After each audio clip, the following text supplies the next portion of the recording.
ამ წუთებში ცნობილი ხდება, რომ ირაკლი რუხაძემ და ტელეიმედის სამეთვალყურეო საბჭოს სხვა წევრებმა საჯარო რეს საბჭოს დატოვების შესახებ განცხადებით დაჩქარებული წესით მიმართეს. ბრიტანეთის მიერ სანქცირებული იმედის ანგარიში კი დღეს აღარ იძებნება. ორგანიზაცია ბანკები და საზოგადოების დამფუძნებელი გიორგი კეპულაძე განმარტავს, რომ როგორც კი ფიზიკური ან იურიდიული პირი დასანქცირდება, ქართული ბანკები, რომლებიც საერთაშორისო საფინანსო სისტემის ნაწილია, ემორჩილებიან სანქციებს და მის წესს ასრულებენ. სანქცირებულ პირებს ავტომატურად უწყდებათ საბანკო მომსახურება და იყინება მათი ანგარიშები. კეპულაძე ამბობს, რომ ამის შემდეგ პრობლემა გახდება ხელფასების გაცემაც.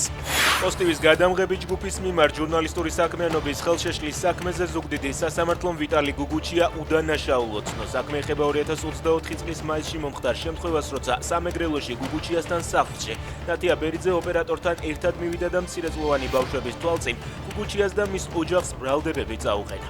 უკრაინამ რუსეთის ქალაქ ალმეტევსკში ნავთობსატუმბის სადგური დაბომბა. თავდასხმის შედეგად ნავთობბაზის ტერიტორიაზე ხანძარი გაჩნდა. დაგვამლიანება საწარმოდან რამდენიმე ასეული მეტრის დაშორებითაც შეინიშნებოდა. 2025 წლის განმავლობაში მოვალეობის შესრულებისას მსოფლიოს მასშტაბით 129 ჟურნალისტი და მედია მუშაკი დაიღუპა, რაც რეკორდული ნიშნულია. ამის შესახებ ჟურნალისტთა დაცვის კომიტეტის მიერ გავრცელებულ ყოველწლიურ ანგარიშშია აღნიშნული.